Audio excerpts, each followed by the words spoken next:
Di dalam nama Allah Bapa dan namanya anaknya Tuhan Yesus Kristus dan nama Roh Kudus yang menciptakan langit dan bumi. Amin. Bila ia berseru kepadaku, aku akan menjawab. Aku akan menyertai dia dalam kesesakan. Aku akan meluputkannya dan memuliakannya. Dengan panjang umur akan kukenyangkan dia. Orang yang duduk dalam lindungan yang maha tinggi dan bermalam dalam naungan yang maha kuasa akan berkata kepada Tuhan, tempat perlindunganku dan kubu pertahananku, Allahku yang kupercayai. Haleluya. Haleluya.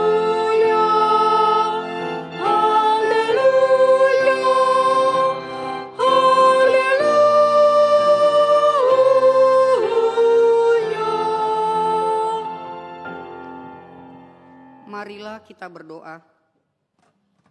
Ya Tuhan Allah, Bapa yang Maha Pengasih, Engkau melihat dan mengasihi kami umat-Mu. Engkau tidak menunda, tetapi menyerahkan anak-Mu yang tunggal itu ke tangan orang-orang berdosa. Dia menderita aib dan nista, dan akhirnya mati di kayu salib. Tolonglah kami, agar kami tahan dan bertekun dalam penderitaan seperti dia, supaya nama-Mu bersama-sama dengan Tuhan Yesus Kristus dan Roh Kudus dipermuliakan. Amin.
Dengarlah hukum Tuhan.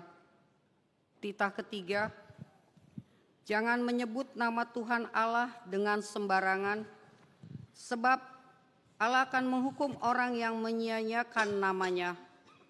Maksudnya adalah kita harus takut serta kasih kepada Allah. Sebab itu jangan mengutuki, mengumpat, memakai guna-guna, berbohong, menipu dengan memakai nama Allah. Sebab hanya dalam penderitaan dan di dalam doa serta puji-pujianlah kita layak menyebut nama Tuhan Allah. Marilah kita memohon kekuatan kepada Tuhan Allah. Ya Tuhan Allah, kuatkanlah kami melakukan yang sesuai dengan hukum-Mu. Amin.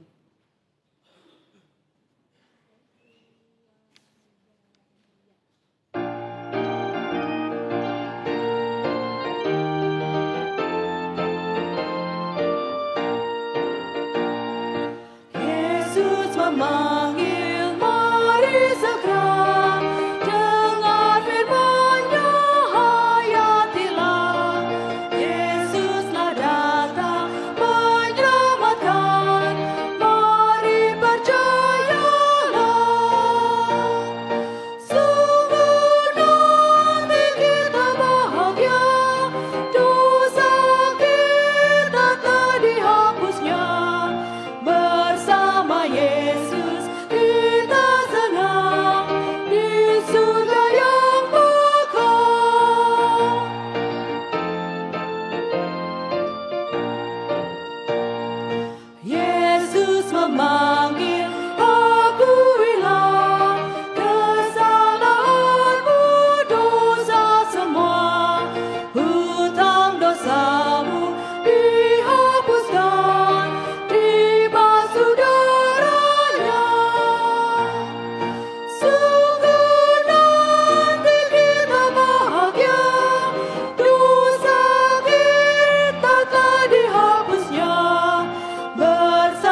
Marilah kita merendahkan diri di hadapan Tuhan untuk mengaku dosa-dosa kita. Marilah kita berdoa. Ya Tuhan Allah Bapa kami yang Maha Kuasa dan Pengasih, Engkau tidak berkenan kepada kematian orang fasik, melainkan Tuhan berkenan kepada pertobatan orang fasik dari kelakuannya ke jalan yang benar, supaya ia hidup. Oleh sebab itu, kami memohon kepadamu, jauhkanlah kami dari segala murka dan hukum-Mu. Ampunilah dosa dan kejahatan kami, agar kami beroleh hidup di dalam kasih-Mu. Karuniakanlah kami kekuatan, agar kami tetap kuat dan kokoh di dalam Anak-Mu Yesus Kristus Tuhan kami. Amin.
Marilah kita mendengar janji Tuhan tentang pengampunan dosa kita. Demikianlah firman Tuhan.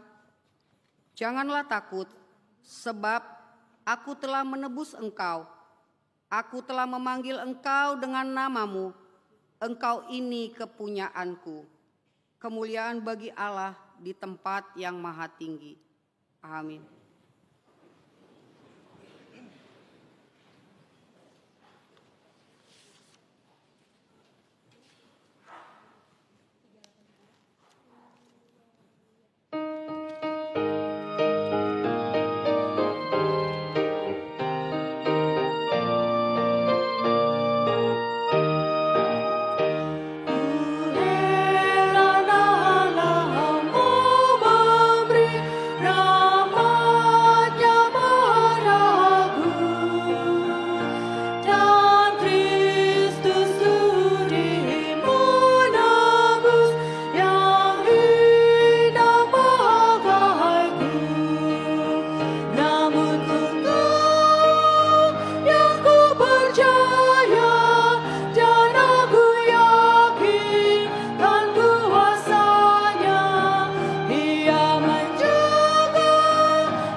Epistel untuk kita pada minggu ini diambil dari Ester 5 ayat 1 sampai dengan 8. Kita akan membaca secara bergantian.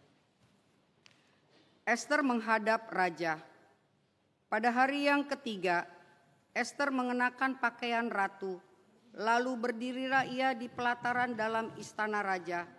tepat di depan istana raja.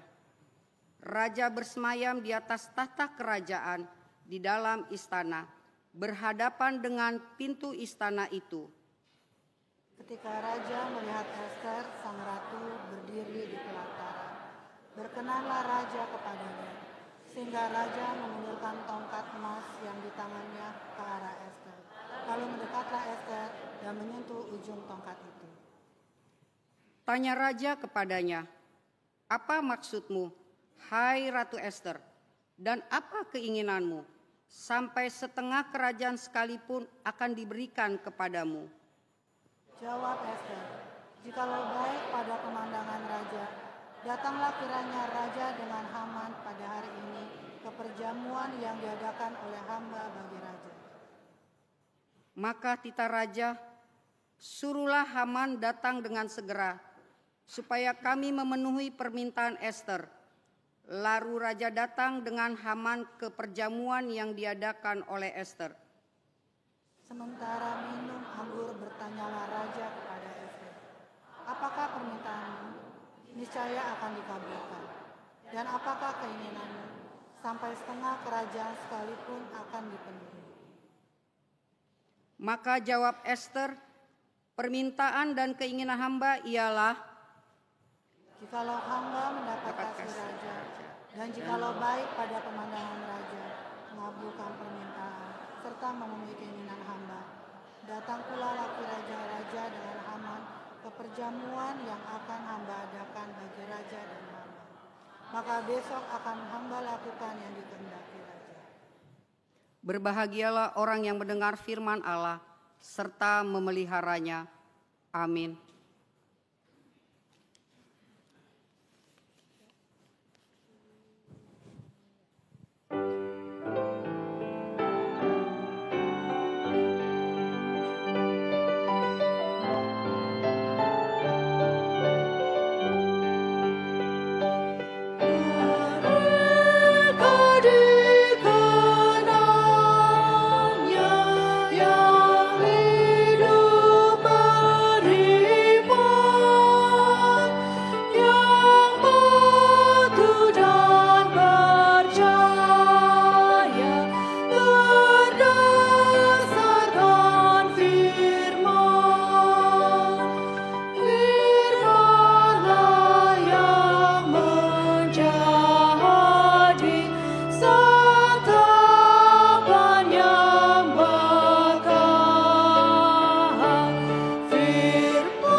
Marilah kita bersama-sama mengaku iman kepercayaan kita sebagaimana teman-teman seiman di seluruh dunia. Kita bersama-sama mengucapkannya. Aku percaya kepada Allah, Bapa yang Maha Kuasa, Khalik langit dan bumi. Aku percaya kepada Yesus Kristus, Anaknya yang tunggal Tuhan kita, yang dikandung daripada Roh Kudus, lahir dari anak darah Maria, yang menderita sengsara di bawah pemerintahan Pontius Pilatus, disalibkan, mati dan dikuburkan, yang turun ke dalam kerajaan maut. Pada hari yang ketiga, bangkit pula dari antara orang mati, naik ke surga, duduk di sebelah kanan Allah, Bapa yang Maha Kuasa. Dari sana akan datang kelak untuk menghakimi orang yang hidup dan yang mati. Aku percaya kepada Roh Kudus dan adanya satu gereja yang kudus, persekutuan orang kudus, pengampunan dosa, kebangkitan daging, dan hidup yang kekal. Amin.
Horas, jemaat yang dikasih Kristus, berikut warta jemaat yang bisa kami bacakan minggu ini.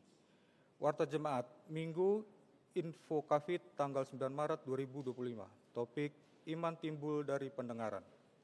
Yang pertama, nama minggu. Nama minggu hari ini adalah Minggu Info Covid, yang artinya, bila ia berseru kepadaku, aku akan menjawab. Mazmur 19 ayat 15a. Yang kedua, baptisan kudus. Hari ini, Minggu tanggal 9 Maret 2025, dalam kebaktian siang pukul 10.30 WIB, akan dilaksanakan sakramen baptisan kudus kepada 6 orang anak dari 5 keluarga. Yang pertama, Hansel Danilo Hotasi Sihombing, putra dari keluarga Bapak Sintua, Ridwan AYP Sihombing, Inang Agustina, Sariboru Limbong, dari Banjar, Jurangmangu, Pondok Aren. Yang kedua, Rafania Nikita Jovanka Boru Siombing, putri dari keluarga Bapak Rio Hardi Januar Siombing, Inang Ruth Yuliana Boru Situmarang, dari Banjar, Jurangmangu, Pondok Aren. Yang ketiga, Biantara Rogate Simanjuntak, putra dari Bapak Batara Simanjuntak, Inang Sagina Boru Tampu Bolon, dari Banjar, Ciputat, sekitarnya. Yang keempat, Novela Maria Boru Lubis dan Samuel Parulian Lubis, dari keluarga Bapak Matius Fernando Lubis, Inang Carolina Boru Nenggolan, dari Banjar, Ciputat, sekitarnya.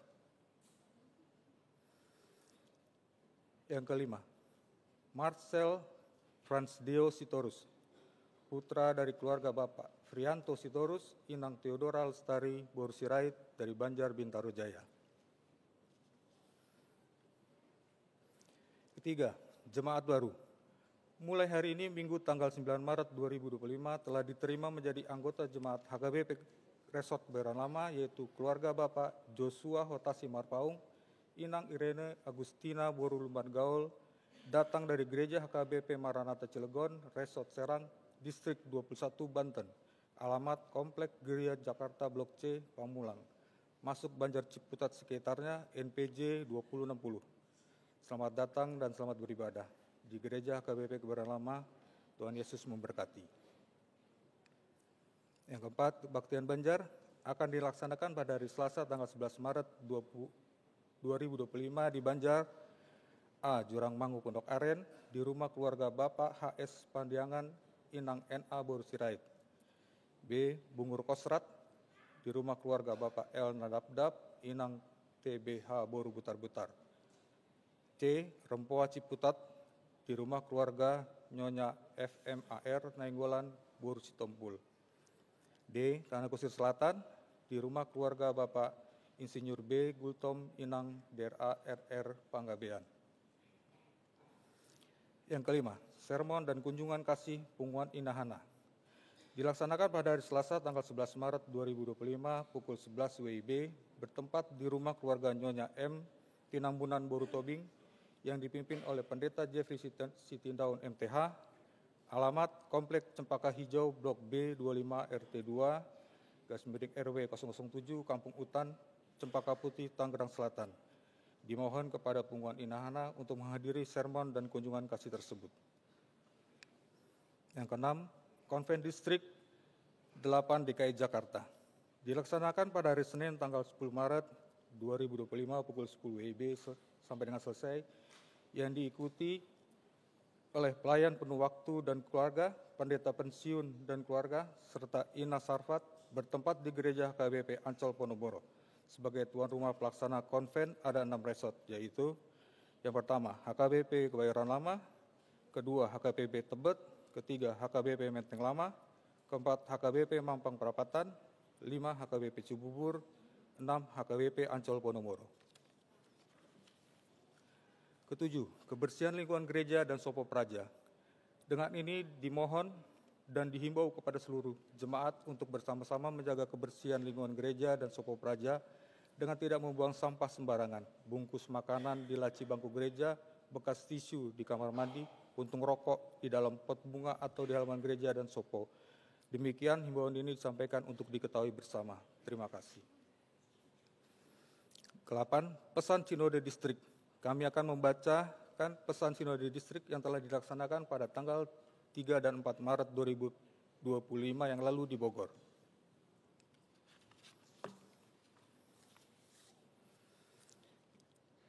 Pesan Sinode Distrik HKBP Distrik 8 DKI Jakarta. Kepada yang terhormat, seluruh warga jemaat di HKBP Distrik 8 DKI Jakarta, D.P. Pendeta Resort di tempat. Kasih karunia dan damai sejahtera dari Tuhan kita Yesus Kristus Raja Gereja dan dari Allah Bapa serta persekutuan dengan Roh Kudus kiranya menyertai saudara-saudara sekalian. Dengan rasa syukur kepada Tuhan yang Maha Kasih yang menuntun dan memberkati gerejanya dalam seluruh aras pelayanan. Dalam perjalanan pelayanan di tengah-tengah gerejanya, banyak pergumulan silih berganti. Namun kita merasakan penyertaan tangannya yang menyertai kita. Selain itu, kita juga bersyukur bahwa kasih setia Tuhan menyertai HKBP Distrik 8 DKI Jakarta dapat melaksanakan Sinode Distrik yang dilaksanakan pada Senin hingga Selasa, tanggal 3 hingga 4 Maret 2025 bertempat di Bogor. Sinode ini diawali dengan ibadah dan perjamuan kudus untuk mengantar peserta dengan sungguh-sungguh menggumuli seluruh materi rapat dalam penyerahan diri dan ketaatan kepada Tuhan. Sinode ini diikuti 212 peserta yang dipimpin oleh Preses HKBP Distrik 8 DKI Jakarta, Pendeta Oluan Nainggolan STH. Dalam kesehatian seluruh peserta mengikuti Sinode Distrik ini di bawah terang tema Berubahlah oleh pembaruan budimu, Roma 12 ayat 2b, dan subtema HKBP membarui janji, karakter, kultur, dan kemampuan pelayan dan warga jemaat serta institusi HKBP sesuai dengan firman Allah di bawah bimbingan Roh Kudus untuk mewujudkan HKBP menjadi berkat bagi dunia. Kiranya melalui tema dan subtema ini, seluruh peserta sinode dan seluruh warga jemaat HKBP yang ada di Distrik 8 DKI Jakarta ini terpanggil untuk memperbarui diri melalui janji setianya mengemban tugas panggilan di tengah gerejanya untuk menjadi berkat bagi dunia. Dengan penuh sukacita, seluruh sinodestan menerima laporan pelayanan preses dan laporan badan audit, serta bersama-sama menggumuli rencana strategis atau Renstra HKBP Distrik 8 DKI Jakarta, dan juga menetapkan program dan anggaran tahun 2025. Melalui Sinode Distrik ini juga, peserta rapat membahas hal-hal mengenai orientasi pelayanan HKBP di tahun 2025, yaitu tahun transformasi HKBP yang akan melakukan kegiatan seperti seminar, pelatihan leadership, pelatihan database, dan penyeragaman laporan keuangan yang pelaksanaannya dikoordinir Panitia Transformasi HKBP Distrik 8 DKI Jakarta.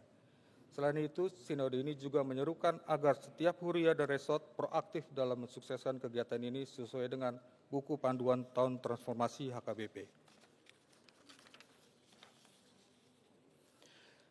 Seluruh keputusan yang ditetapkan di dalam sinode distrik tersebut akan dirangkum dalam daftar keputusan program kerja dan anggaran tahun 2025 HKBP Distrik 8 DKI Jakarta dan akan disampaikan kepada seluruh huria setelah dirumuskan oleh tim perumus. Kiranya Tuhan meneguhkan dan memampukan kita dalam melaksanakan seluruh keputusan dan ketetapan tersebut. Kami juga berharap seluruh jemaat dan para hadut senantiasa mendukung dan mendoakan agar Tuhan memberkati seluruh kebutuhan dalam pelayanan-pelayanan di distrik. Kegiatan sinode diakhiri dengan ibadah untuk menghantarkan peserta rapat kembali ke tempat pelayanan masing-masing, serta mendoakan seluruh jemaat di HKBP Distrik 8 DKI Jakarta, secara khusus kepada warga jemaat yang terkena musibah banjir karena cuaca ekstrim. Peserta sinode juga mengajak seluruh gereja untuk turut membantu warga jemaat yang terdampak banjir sebagai bukti sehati dan seperasaan dalam kasih. Kami juga mengajak semua warga jemaat untuk tetap menjalin hubungan yang baik dengan masyarakat sekitar, terlebih di bulan Ramadan ini, agar saudara-saudari kita senang dan bangga melihat kehadiran kita. Demikianlah pesan sinode HKBP Distrik 8 DKI Jakarta kami sampaikan. Kiranya Tuhan menguatkan dan menopang gerejanya untuk melakukan kehendaknya bagi kemuliaannya dan menjadi berkat bagi dunia. Tuhan memberkati kita. Amin.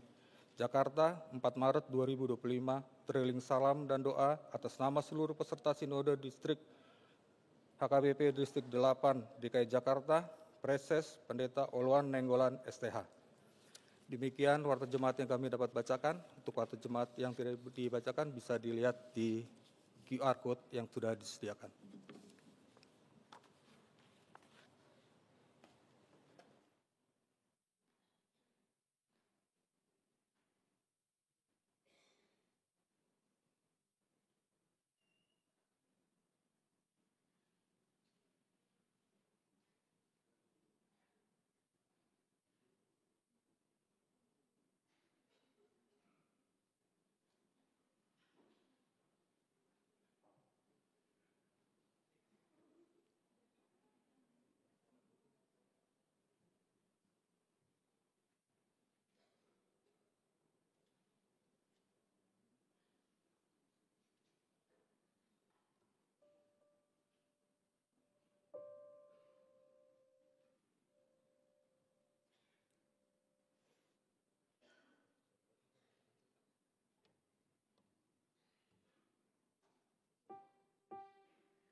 damai sejahtera Allah yang melampaui segala akal, itulah yang memelihara hati dan pikiran saudara di dalam Kristus Yesus Tuhan kita.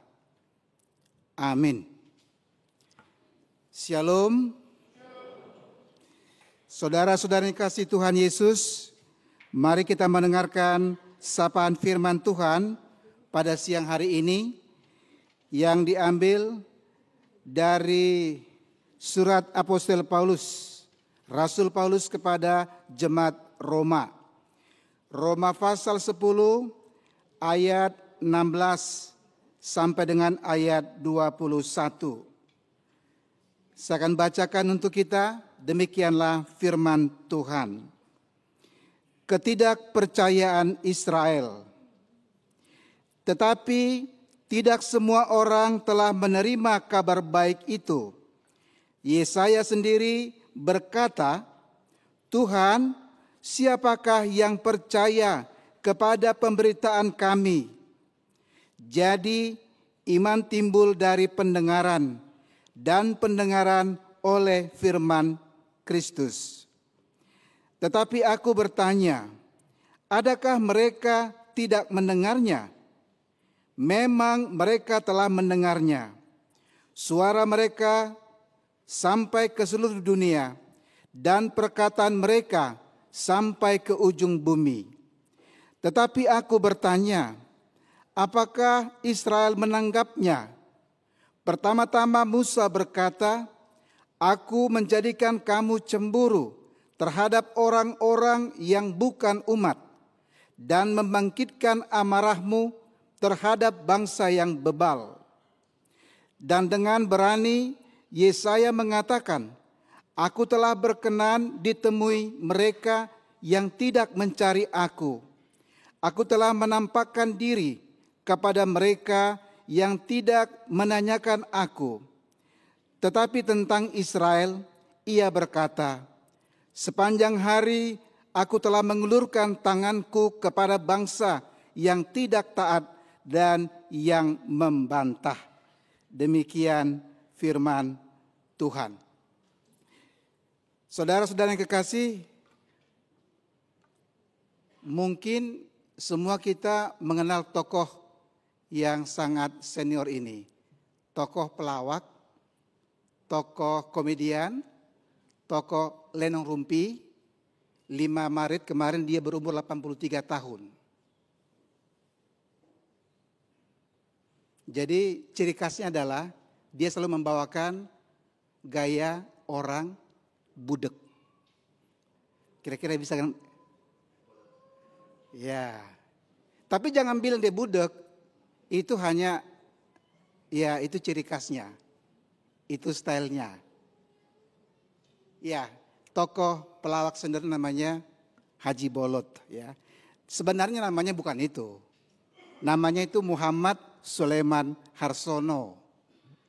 Dia sudah berumur 83 tahun, sangat senior. Dan yang menarik, tokoh ini katakan Pak Bolot ciri khasnya, dia budek, tapi untuk tiga hal. Yang pertama, dia sangat tanggap kalau orang bisik-bisik bicara soal uang.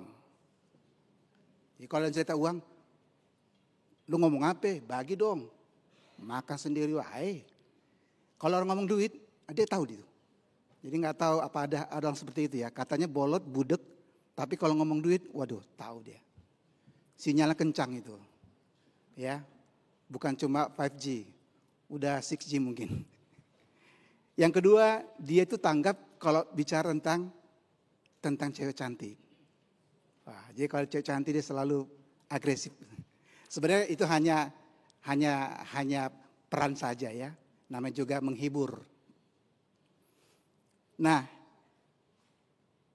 Bapak Ibu Saudara-saudara, kalau kita bicara soal tokoh itu ya, tidak mau mengatakan, tapi kita mau lihat itu. Kalau kita perhatikan peran yang dimainkan oleh tokoh komedian ini, apa yang kira-kira muncul dalam benak kita? Jadi kan tokoh komedian itu kan ada yang gagap-gagap ya, jadinya Andi Gagap. Nah, ada yang seperti ini, namanya Bolot, Orangnya budek, tapi sebenarnya nggak budek sih. Tapi itu kan hanya perannya saja. Jadi ya, dia diidentikan dengan orang budek. Tapi untuk tidak budek kalau untuk bicara, jangan-jangan yang pertama soal cewek cantik ya. Karena kalau cewek cantik dia langsung agresif. Muter-muter gitu, Pak RT, dari mana lu? Nah, apa kira-kira yang muncul dalam benak kita ketika kita melihat tokoh bolot itu? Satu yang kita bisa ambil dari kisah tokoh komedian itu, sebenarnya satu hal yang paling penting kita perhatikan adalah ternyata mendengar itu penting, ya. Walaupun bolot suka pura-pura budek, padahal enggak budek ya. Mendengar itu penting. Kalau boleh saya tanya begini ya, Amang Inang, saudara. Kalau diperhadapkan pertanyaan ringan aja. Yang pertama begini. Mana lebih sulit? Mencintai atau dicintai? Coba inaposo dulu, berapa aja. Menurut kalian mana lebih sulit? Mencintai atau dicintai? Yang mana lebih sulitnya? Mencintai atau dicintai? Dicintai ya? Lebih sulit ya? Kalian pilih mana? Mencintai atau cintai? Bingungin anak poso ini. Pantasan kalian jomblo. Ini pertanyaan ringan. Ya, pertanyaan pertama katanya gini. Mana lebih sulit ya? Mencintai atau dicintai? Nah, poso lah jawab ya. Kalau kita udah selesai, udah lewat itu. Udah pass away itu. Yang kedua, kalian memilih mana? Memilih mencintai atau dicintai? Yang berbahagia mana? Yang mencintai atau dicintai? Bingung kalian. Udah, nanti kalian pikirin itu. Itu PR sama anak-anak Naposo lah itu. Yang kedua, Amang Inang. Ini pertanyaan ringan aja. Mana yang lebih sulit? Mengampuni atau melupakan? Mengampuni atau melupakan? Yang sulit mana? Ya. Banyak orang mengatakan yang paling sulit itu ya mengampuni katanya. Tapi enggak juga sih. Makanya orang mengatakan I forgive but I can forget. I forgive you but I can forget your faults. Iya, aku bisa mengampuni. Tapi sorry, seriously, aku bisa mengampuni, tapi aku sulit melupakan. Jadi udah 10 kali, udah nambah dia, enggak juga. Nggak capek pendeta itu cakap-cakap terus dia baca mantra. Iya, tapi nggak tahu Mang Inang, apa kita punya pandangan dan pengalaman yang berbeda. Ada orang gitu gampang melupakan. Sudahlah. Si baru buas, si baru bakara. Mau lu nggak puas, suara marah katanya. Orang Batak bilang begitu. Makanya orang Batak ya begitu, suka-suka aja.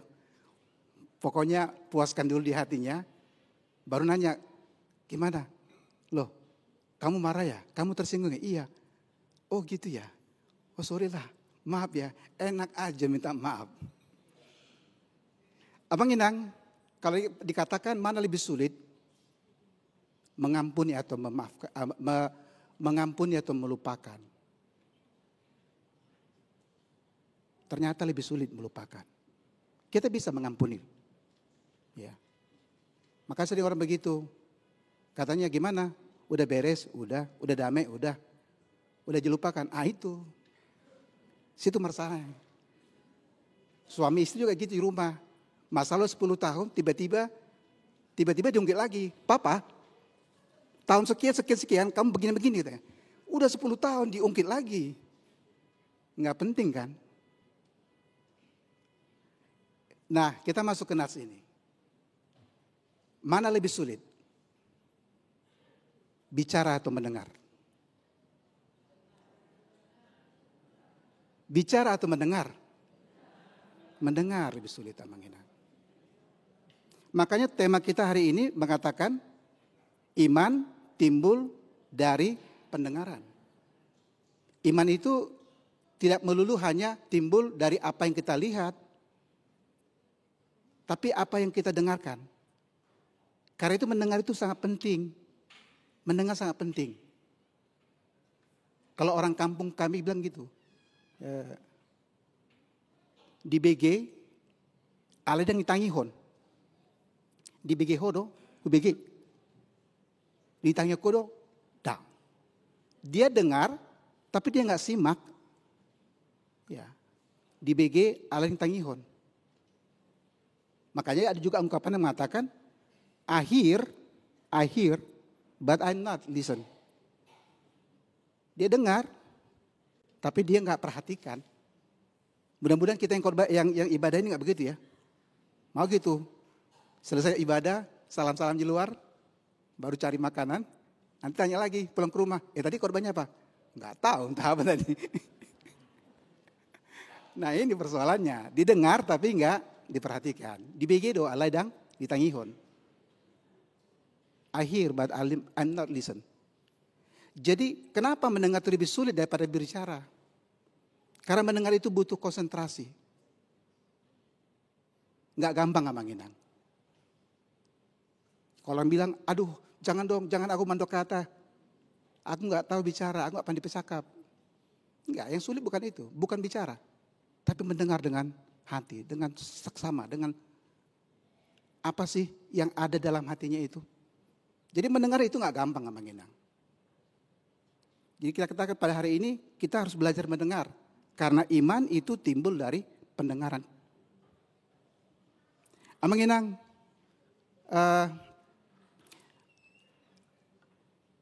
kalau saya boleh tanya, kita yang ringan-ringan aja kita. Coba refleksikan dulu. Pernahkah kita berpikir, apa artinya, apa maksudnya Tuhan menciptakan kita 2 telinga, 1 mulut.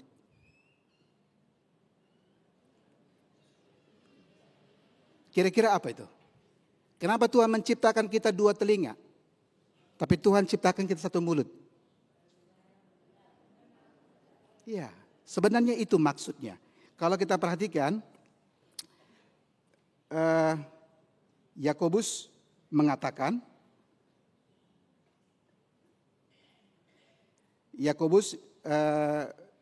dalam Yakobus pasal 2 di sana dikatakan,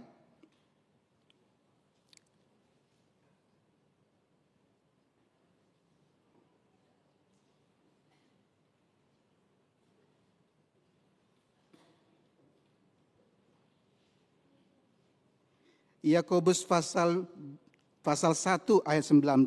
Nah, saya katakan demikian. Jawabnya seperti ini. Yakobus 1 ayat 19. Hai saudara-saudara yang kukasihi, ingatlah akan hal ini. Setiap orang hendaklah cepat untuk mendengar, tetapi lambat untuk berkata-kata, dan lambat juga untuk marah. Jangan duluan marah dulu, ngomong terus ngomel. Nanti jin juga pada kabur nanti. Aduh, kabur dari sumur tua dia. Ada mama-mama ngomel terus. Udah dimasuki ke dalam sumur tua tapi ngomel terus. Seumur hidup 1000 tahun aku baru dengar ini perempuan begitu. Kabur itu jin dari sumur tua itu. Maksudnya begini, Yakobus mengatakan di sini, kalau dikatakan kenapa Tuhan menciptakan kita dengan 2 telinga ini? Maaf Pak Mangin ya, mungkin ada yang tidak punya 2 telinga ya, saya nggak tahu. Tapi saya pikir semua kita diberikan Tuhan lengkap ya, sempurna. 2 telinga 1 mulut. Jawabnya katakan Paulus, supaya kita lebih banyak mendengar daripada bicara. Dan lambat marah, kalau marah nanti belakangan. Tuhan Yesus pernah marah, tapi nggak marah-marah terus. Dia marah sekali, itu dia marah kebangetan Tuhan. Sudah diperingatkannya, jangan kalian jadikan rumah Bapakku rumah doa jadi sarang penyamun. Bandel juga orang itu. Jadi marah itu ya juga ya marah pada waktunya yang tepat, tempat yang tepat, orang yang tepat, cara yang tepat. Ada caranya itu. Nah, demikianlah yang dimaksudkan oleh Paulus ini supaya kita itu cepat untuk mendengar. Ya, kalau Tuhan ciptakan kita 2 telinga supaya kita lebih banyak mendengar. dan cepat untuk mendengar. Lambat untuk berkata-kata. Dan lebih lambat lagi untuk marah-marah. Jangan marah-marahnya marahnya kenceng, ngomong juga kenceng, baru dengar. Saya pikir kita nggak budek ya. Bolot aja nggak budek itu. Pura-pura budek itu. Supaya dapat duit dia. Jadi demikian. Nah, Bapak Ibu dan Saudara-saudara, dalam nas ini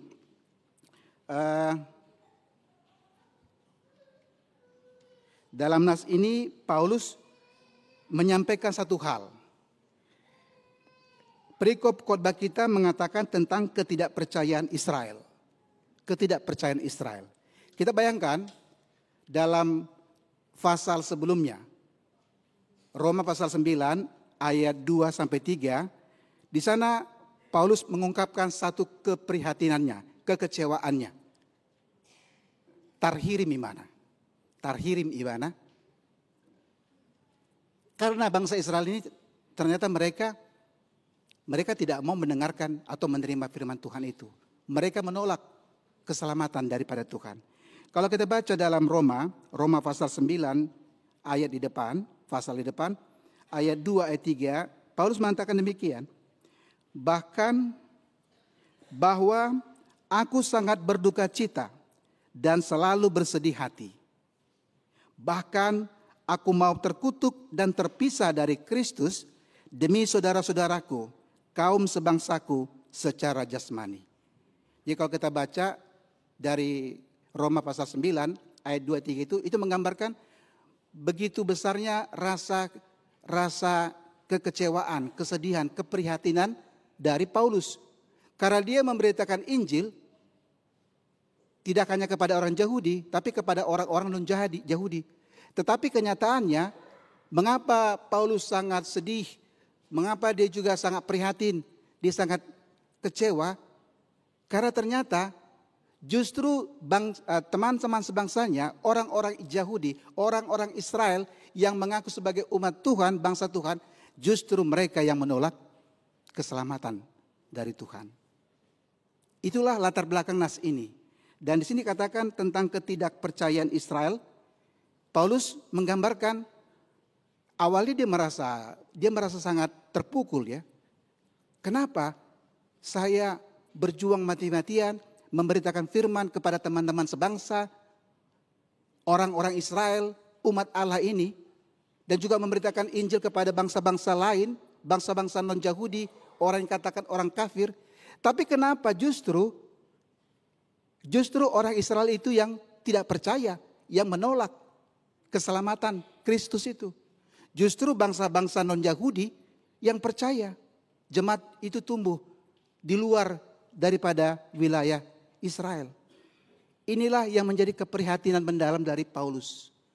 Jadi awal dia merasa dia merasa terpukul dia.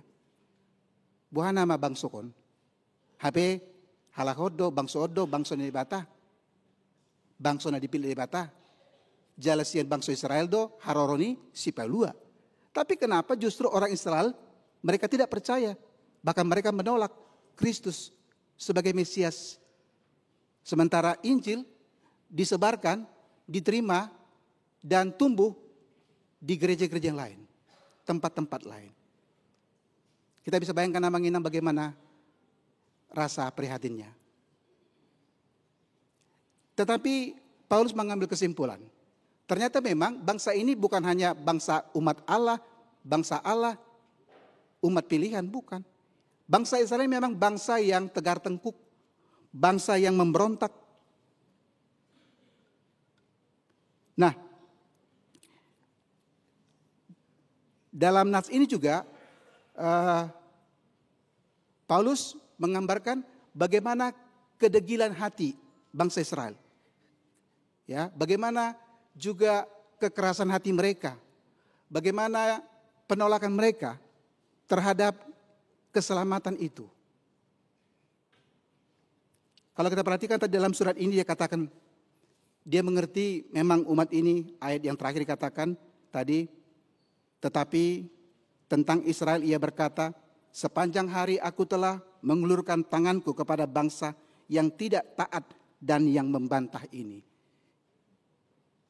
Jadi dalam nas ini Paulus menggambarkan bahwa bukan hanya Paulus yang ditolak untuk memberitakan kabar keselamatan itu. Dia katakan, sejak dulu bukankah Musa pernah berkata demikian? Ya kan? Allah yang melepaskan mereka, membebaskan mereka, membawa mereka pulang ke negeri Kanaan. Allah yang memimpin mereka selama perjalanan 40 tahun di padang pasir. Musa bekerja dengan mati-matian, menyampaikan hukum Taurat itu. Tapi Paulus mengatakan, bukankah Musa juga ditolak? Firman Tuhan juga ditolak. Ayat yang ke-19. Pertama-tama Musa berkata, aku menjadikan kamu cemburu terhadap orang-orang yang bukan umat dan membangkitkan amarahmu terhadap bangsa yang bebal. Jadi bukankah sejak zaman Musa, zaman Bapa bangsa Israel itu, bukankah bangsa Israel itu menolak dan tidak percaya kepada Tuhan? Mereka justru menyembah patung anak lembu emas itu. Padahal Allah yang membebaskan mereka, Allah yang memelihara mereka. 40 tahun mereka makan manna setiap pagi. Mereka diberi daging, burung puyuh. Mereka diberi air dari batu cadas. Tapi ternyata bangsa ini, Paulus katakan, yang ditolak itu bukan hanya pengalaman pertama atau pengalaman Paulus. Paulus katakan sejak dulu pertama-tama Musa sudah menyampaikan firman Tuhan, keselamatan, tapi toh umat itu menolak. Jadi ini bangsa yang memang tegar tengkuk, bangsa yang betul-betul keras kepala. Dan yang kedua dia katakan begini, ayat ke-20. Dan dengan berani Yesaya mengatakan, aku telah berkenan ditemukan mereka yang tidak mencari aku. Aku telah menampakkan diri kepada mereka yang tidak menanyai aku. Bukankah umat Israel juga menolak firman Tuhan, keselamatan yang disampaikan oleh Nabi Yesaya dalam perjanjian lama? Ini menyadarkan Paulus, ternyata ini bukan sentimen pribadi, bukan karena saya, tapi memang karena karakter bangsa Israel itu memang bangsa yang tegar tengkuk. Tetapi itu sangat disesali oleh Paulus.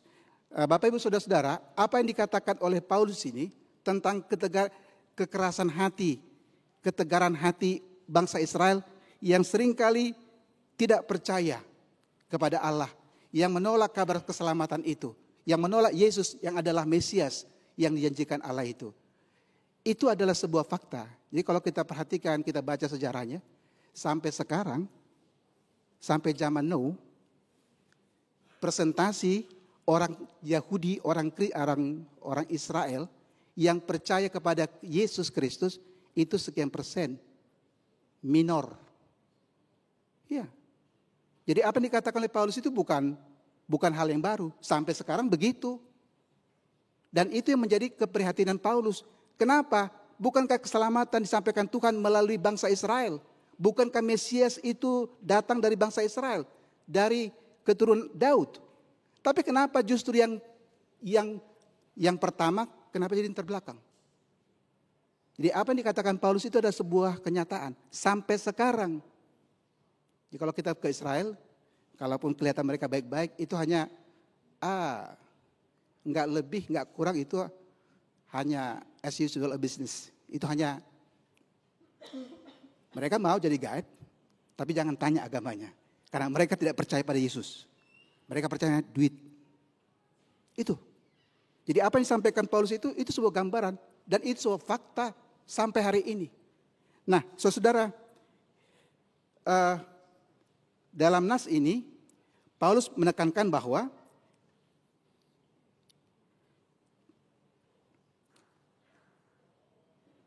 iman itu timbul dari pendengaran. Dan pendengaran oleh firman Kristus. Jadi apa yang dialami oleh bangsa Israel, kenapa mereka dikatakan ketidakpercayaan Israel? Kenapa mereka menolak keselamatan, bahkan menolak Kristus yang adalah Mesias yang telah dijanjikan Tuhan itu karena mereka memang tidak mau mendengarkan. Jadi di sini katakan, kalau dikatakan di sini ayat 17, jadi iman timbul dari pendengaran dan pendengaran oleh firman Kristus. Tetapi aku bertanya, adakah mereka tidak mendengarnya? Memang mereka telah mendengarnya. Suara mereka sampai ke seluruh dunia dan perkataan mereka sampai ke ujung bumi. Ayat 19.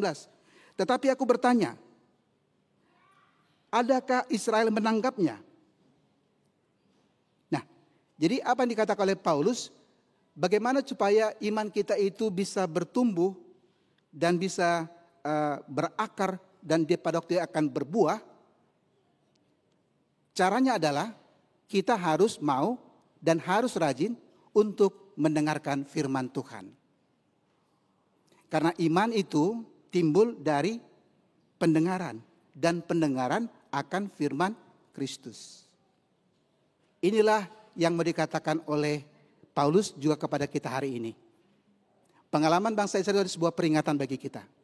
Janganlah kita meniru sikap orang-orang Israel ini, orang-orang Yahudi ini. Jangan bilang mereka nggak mendengar firman Tuhan. Saya juga udah hitung berapa ya. Banyak banget tuh nabi-nabi itu. Tapi nggak ada yang mempan.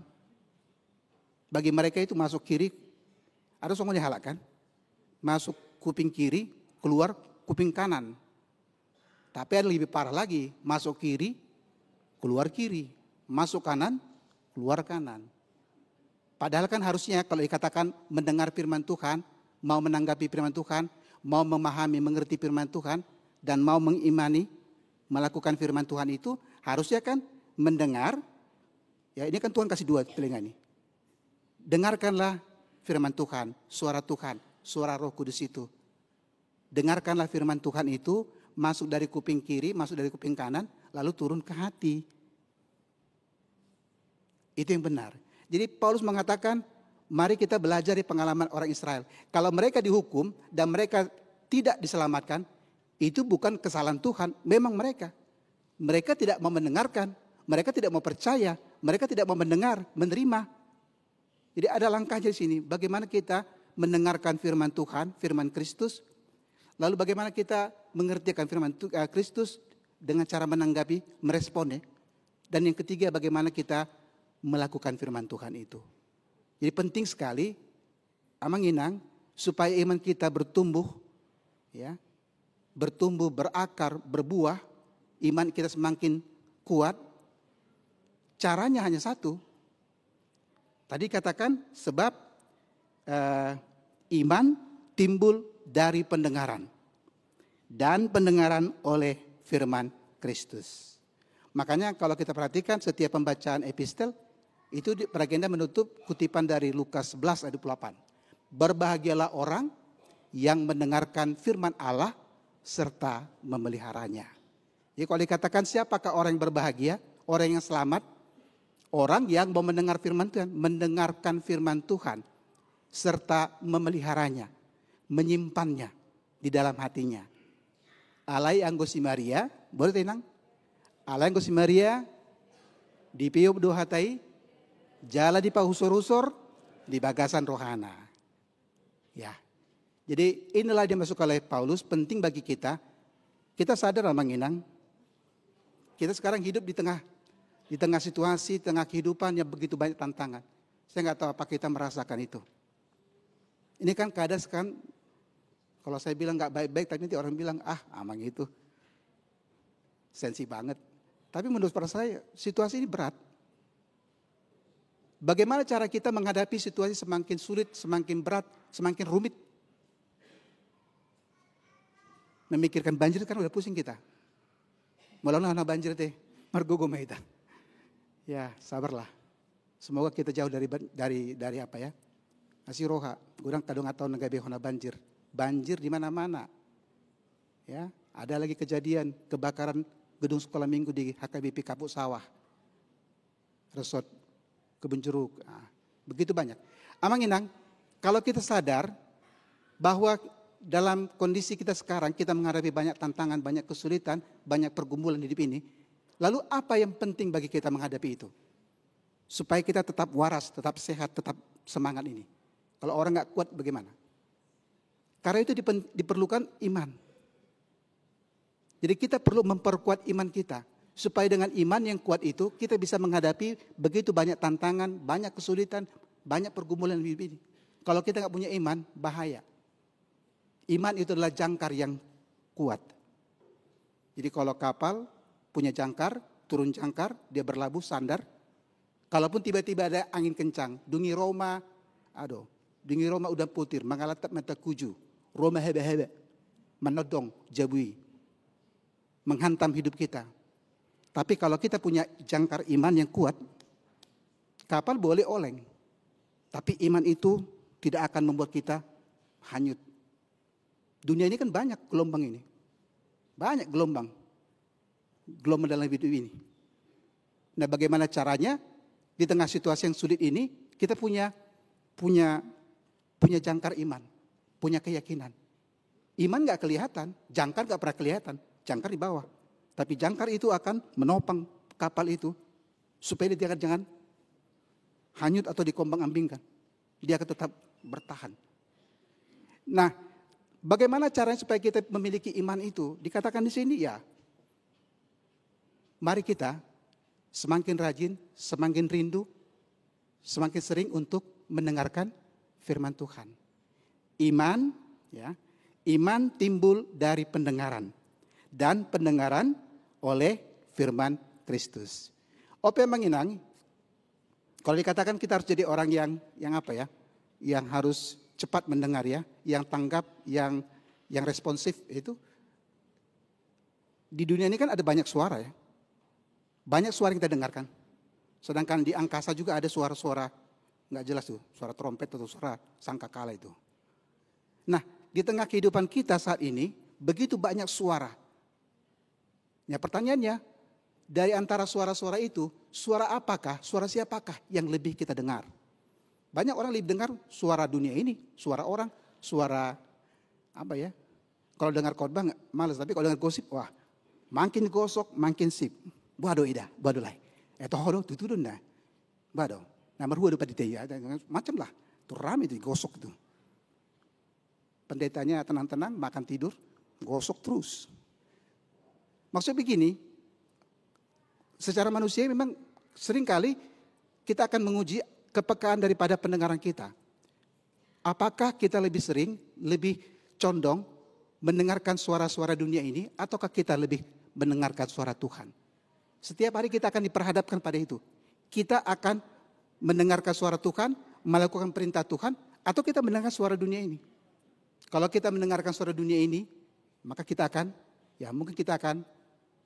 kita akan terombang-ambing dan kita akan sesat.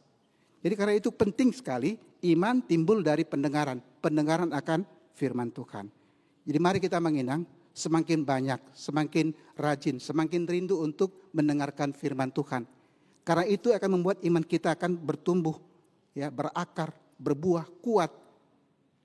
Jadi apapun yang terjadi, apapun masalah, apapun pergumulan, kalau kita punya iman yang bertumbuh, yang kuat, tidak ada satupun yang bisa membuat kita menjadi lemah.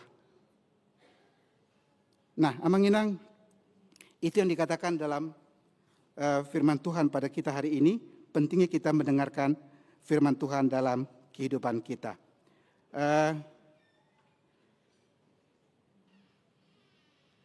Dalam surat Yakobus juga dikatakan, pasal 2 tadi, ada juga nasihat yang mengatakan begini. Yakobus 1 ayat 22 dikatakan, tetapi hendaklah kamu menjadi pelaku firman, bukan hanya pendengar saja. Sebab jika tidak demikian, kamu menipu diri sendiri. Jadi ada 3 langkah dari surat apa yang disampaikan dalam nas khotbah kita ini. Yang pertama, Paulus mengatakan pentingnya kita mendengarkan firman Tuhan ya, mendengarkan firman Kristus. Yang kedua, menanggapi.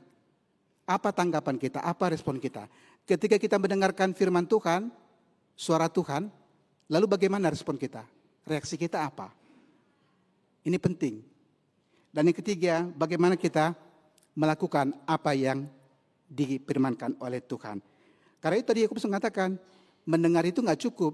Jadi langkah kita adalah mendengar dengan baik, lalu menanggapinya, Jangan seperti bangsa Israel, apakah mereka menanggapi? Tidak. Katanya. Jangan kita tabigi alai dan tatangihon. Jadi kita mendengar dengan baik, lalu kita menanggapinya, memahami apa yang dimaksudkan Tuhan, dan yang berikutnya melakukan firman Tuhan. Itu yang dimaksudkan oleh Paulus. Janganlah kamu hanya menjadi,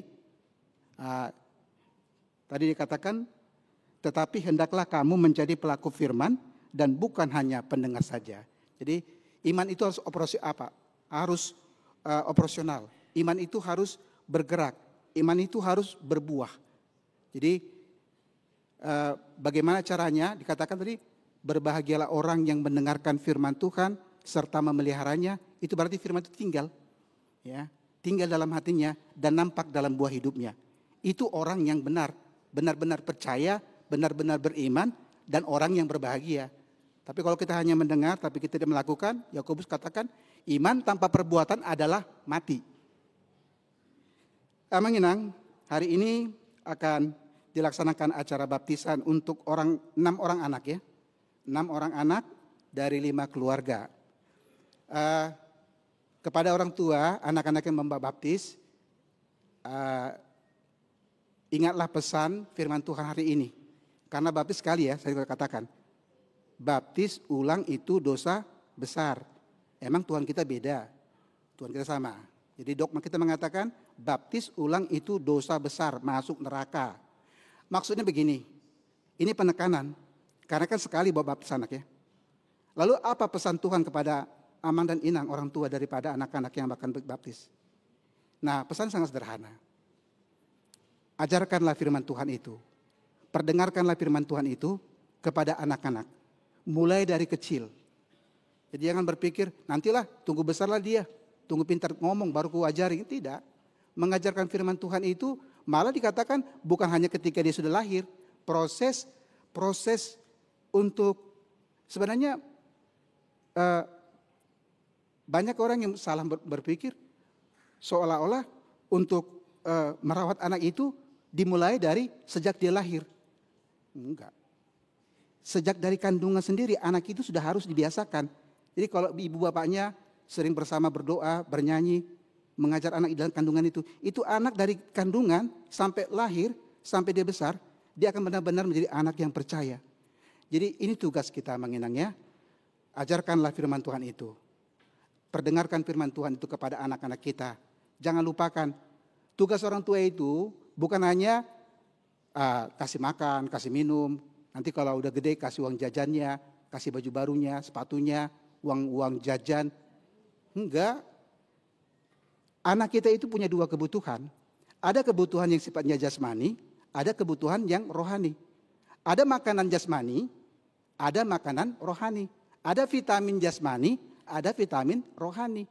Jadi supaya anak kita itu bertumbuh, berkembang dengan baik, menjadi anak yang takut akan Tuhan, yang percaya pada Tuhan, menjadi kebanggaan bagi kita orang tua. Ya, mulai sekarang jangan pernah lupa, ya, ajarlah anak kita itu. Ajarlah mereka supaya mereka mendengar firman Tuhan, mereka mengerti firman Tuhan, lalu mereka melakukan firman Tuhan. Satu pesan yang terakhir dikatakan Paulus dalam Efesus. Efesus pasal 6 ayat 4. Ini pesan Paulus terutama kepada orang tua. Demikian dikatakan. Dan kamu bapak-bapak, janganlah bangkitkan amarah di dalam hati anak-anakmu, tetapi didiklah mereka di dalam ajaran dan nasihat Tuhan. Jadi penting bagi kita sebagai orang tua mendidik anak-anak kita di dalam ajaran dan nasihat Tuhan, mendidik dengan firman Tuhan itu. Jadi nggak cukup, ayo belajar berhitung, membaca kali-kali, bagi-bagi. Yang paling penting adalah mendidik anak-anak kita di dalam ajaran dan nasihat Tuhan. Amin, kita berdoa.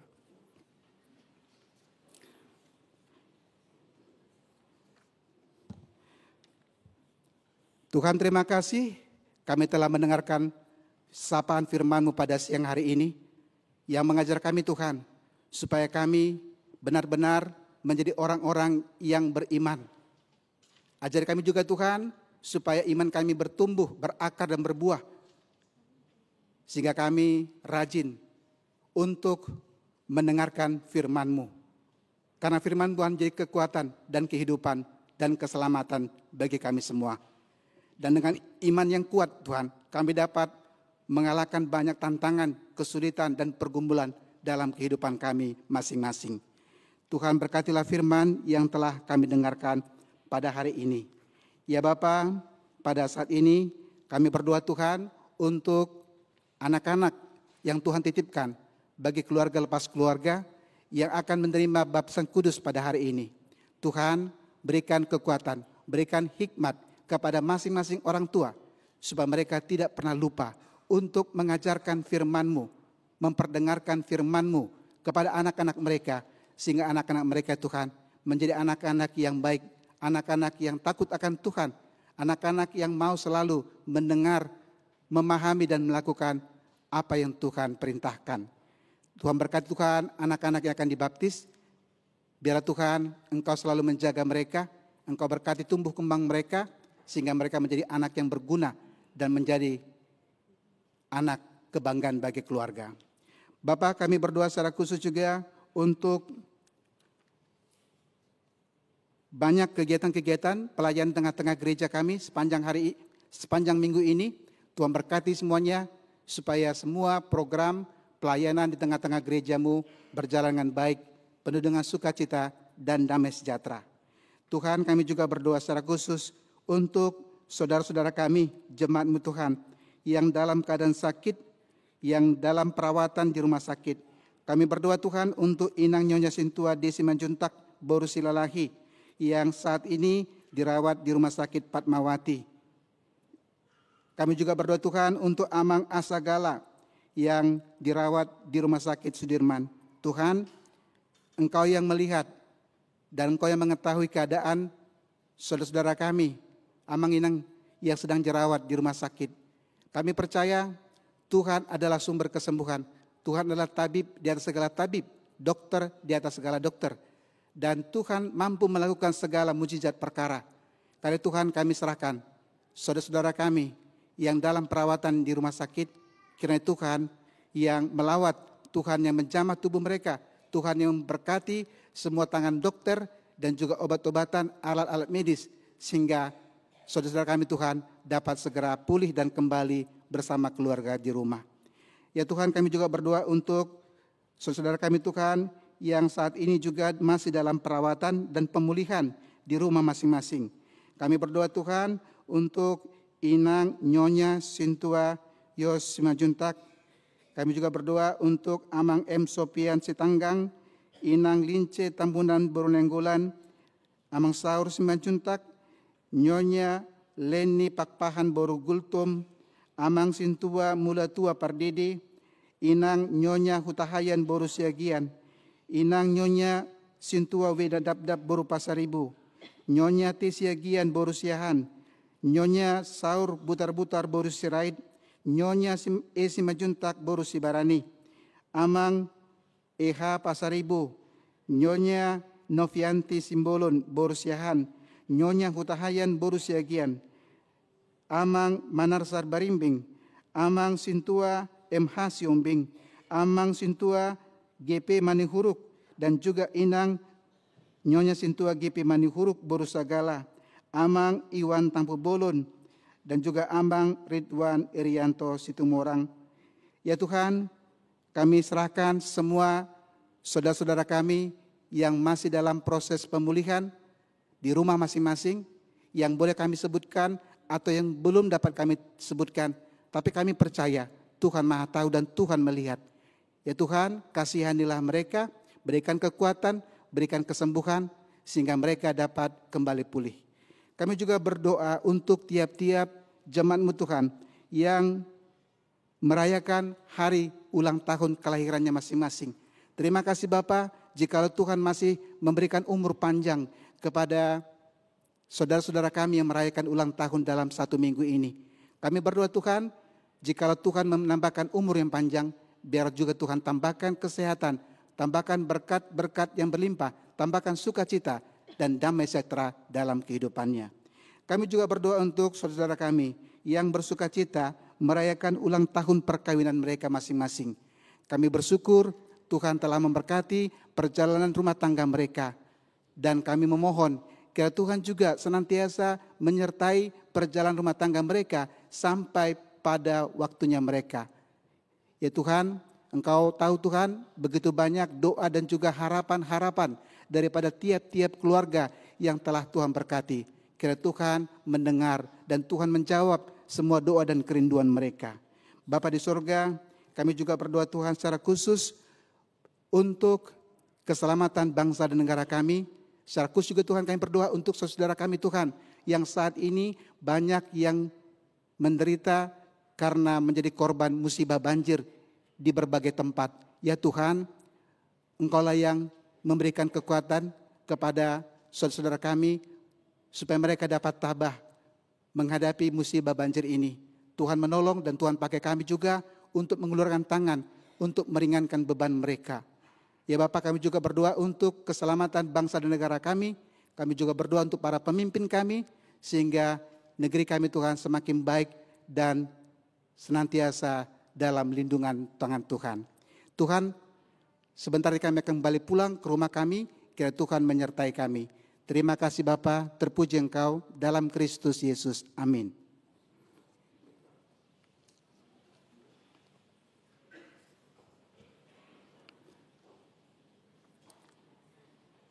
Kita bernyanyi dan memberikan persembahan.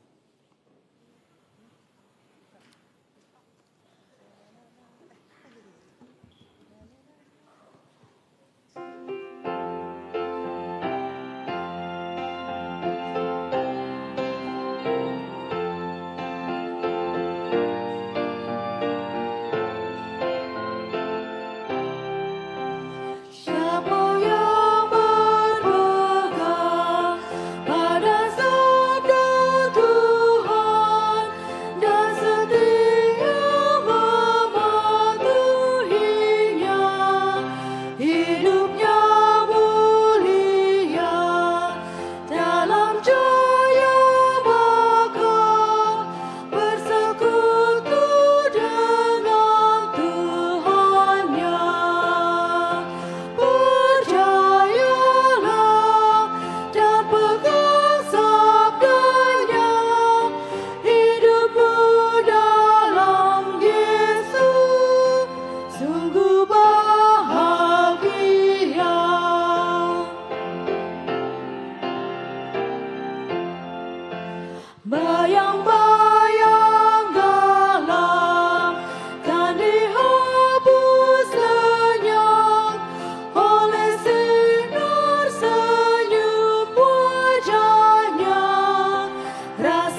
Saudara-saudara, kita akan memasuki acara sakramen baptisan kudus.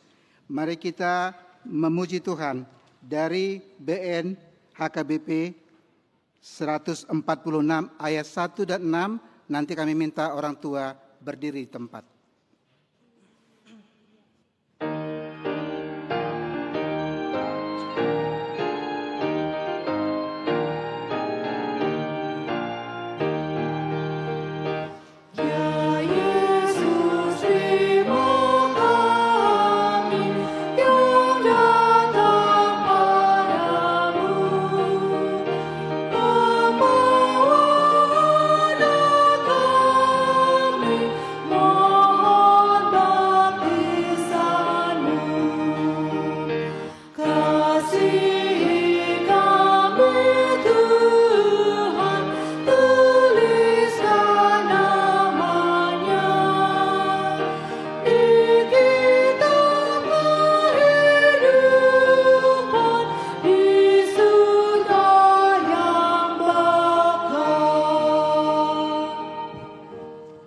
Kita berdoa.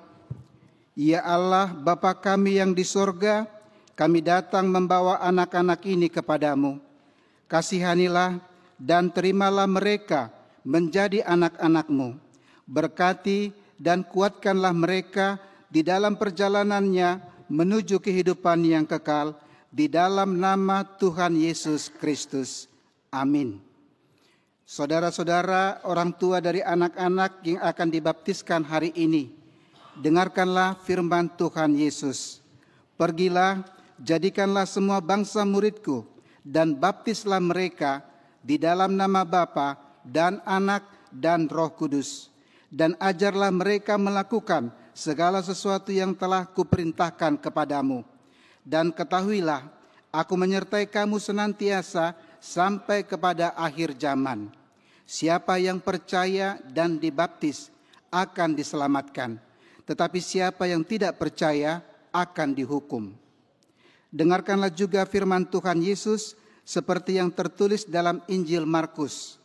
Lalu orang membawa anak-anak kecil kepada Yesus supaya ia menjamah mereka. Akan tetapi murid-muridnya memarahi orang-orang itu. Ketika Yesus melihat hal itu, ia marah dan berkata kepada mereka, biarkan anak-anak itu datang kepadaku. Jangan menghalang-halangi mereka, sebab orang-orang seperti itulah yang empunya kerajaan Allah. Aku berkata kepadamu, sesungguhnya barang siapa tidak menyambut kerajaan Allah seperti seorang anak kecil, ia tidak akan masuk ke dalamnya. Lalu ia memeluk anak-anak itu dan meletakkan tangannya atas mereka. Sekarang ikrarkanlah pengakuan iman percaya kita. Silakan. Aku percaya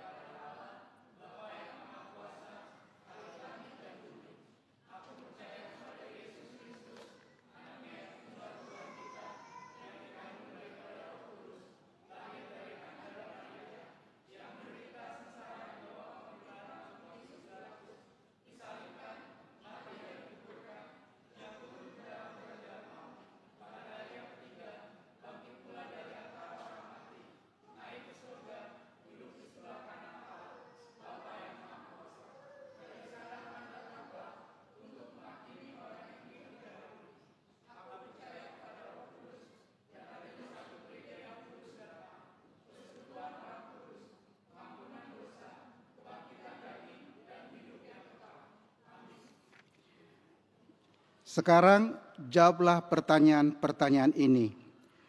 Pertama, apakah saudara-saudara menghendaki agar anak-anak ini dibaptiskan ke dalam nama Allah Bapa, Anak, dan Roh Kudus? Jawabnya. Kedua, apakah saudara-saudara bersedia membimbing anak-anak ini agar mereka mengetahui dan melakukan firman Allah? Jawabnya. Tiga, apakah saudara-saudara bersedia menyuruh anak-anak ini ke gereja dan membesarkannya dalam pengajaran Kristen Protestan agar mereka menjadi anggota jemaat yang hidup dalam Yesus Kristus? Jawabnya, jika demikian, marilah kita menyerahkan mereka kepada Tuhan melalui pembaptisan kudus. Silakan datang masing-masing keluarga.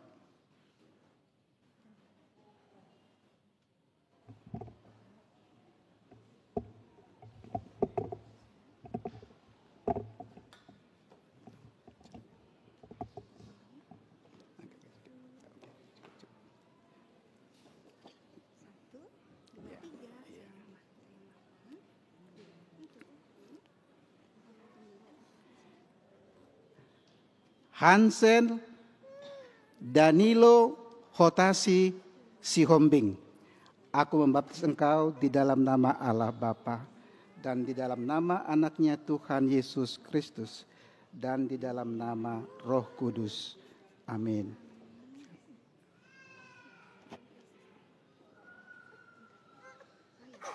Tuhan berkati engkau pada saat memasuki kerajaannya sampai selama-lamanya. Amin.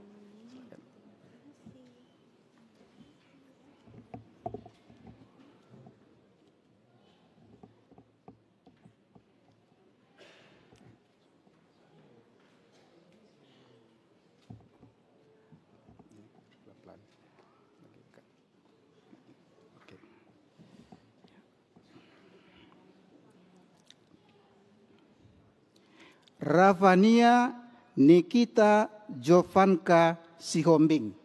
Aku membaptis engkau di dalam nama Allah Bapa dan di dalam nama anaknya Tuhan Yesus Kristus dan di dalam nama Roh Kudus. Amin. Tuhan memberkati engkau pada saat memasuki kerajaannya sampai selama-lamanya. Amin.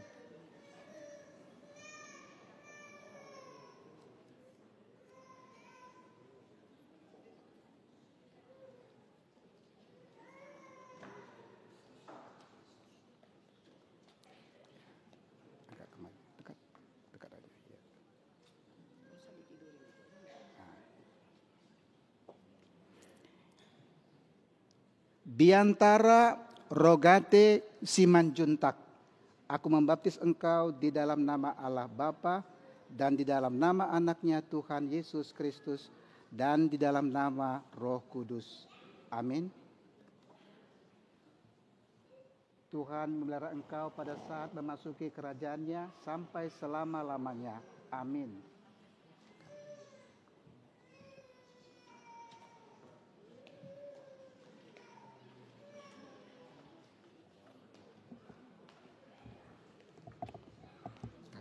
Kakak duluan. Ya.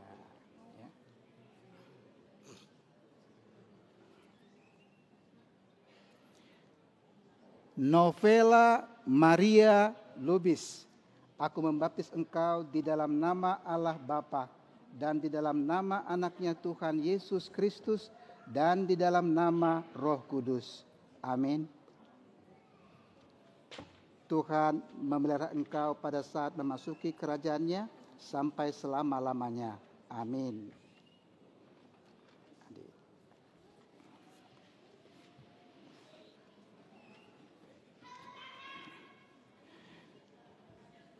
Samuel Parulian Lubis.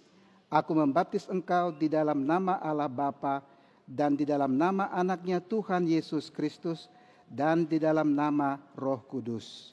Amin. Tuhan memelihara engkau pada saat memasuki kerajaannya sampai selama-lamanya. Amin.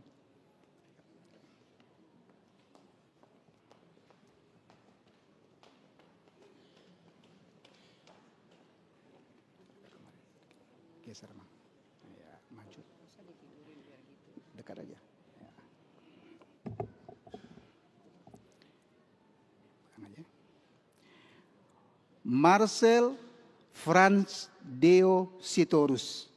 Aku membaptis engkau di dalam nama Allah Bapa dan di dalam nama anaknya Tuhan Yesus Kristus dan di dalam nama Roh Kudus. Amin. Tuhan memelihara engkau pada saat memasuki kerajaannya sampai selama-lamanya. Amin. Silakan.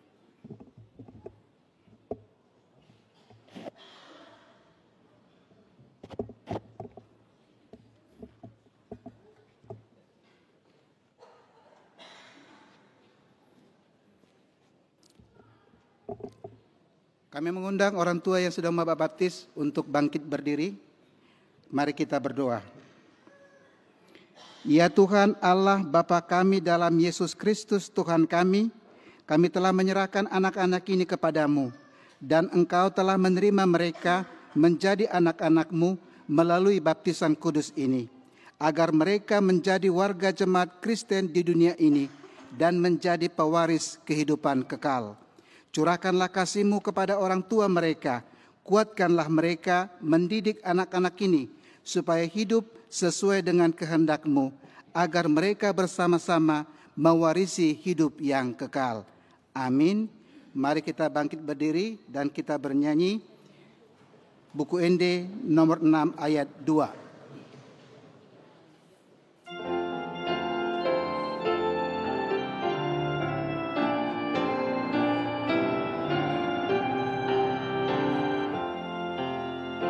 Pujilah Tuhan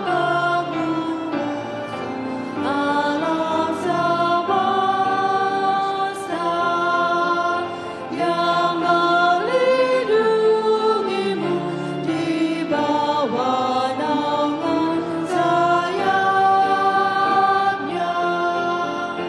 Dia memberi semua yang kau perlukan. Syukuri anugerah Tuhan.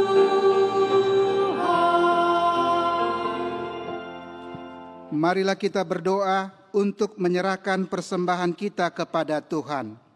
Ya Allah, Bapa kami yang di sorga, kami mengaku bahwa Tuhan adalah sumber dari segala karunia yang melimpah dalam kehidupan kami masing-masing. Sebagian daripada karunia itu kami serahkan kembali sebagai persembahan kepada Tuhan. Terimalah dan berkatilah persembahan umat-Mu ini, agar dapat kami pergunakan untuk pekerjaan dan pelayanan kerajaan Tuhan di dunia ini. Bukalah hati kami untuk mengenal betapa banyak berkat dan karunia yang kami peroleh dari Tuhan, supaya kami senantiasa bersyukur kepadamu di dalam nama Yesus Kristus Tuhan kami. Amin. Tuhan karuniamu,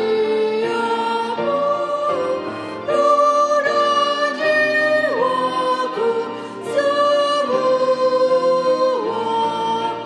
nyawa juga hidupku, harta milikku semua, ku serahkan padamu untuk selama-lamanya. Bapa kami yang di sorga, dikuduskanlah namamu, datanglah kerajaan-Mu, jadilah kehendak-Mu di bumi seperti di sorga. Berikanlah kami pada hari ini makanan kami yang secukupnya, dan ampunilah kami akan kesalahan kami, seperti kami juga telah mengampuni orang yang bersalah kepada kami. Dan janganlah membawa kami ke dalam pencobaan, tetapi lepaskanlah kami daripada yang jahat.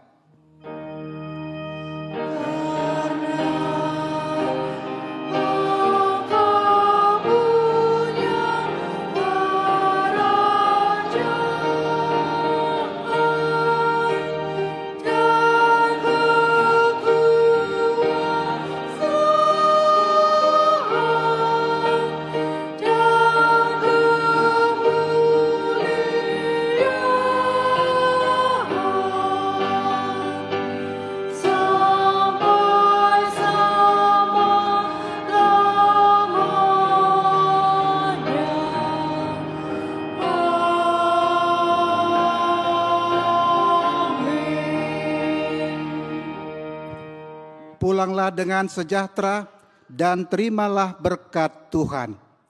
Tuhan memberkati engkau dan melindungi engkau. Tuhan menyinari engkau dengan wajah-Nya dan memberi engkau kasih karunia. Tuhan menghadapkan wajah-Nya kepadamu dan memberi engkau damai sejahtera.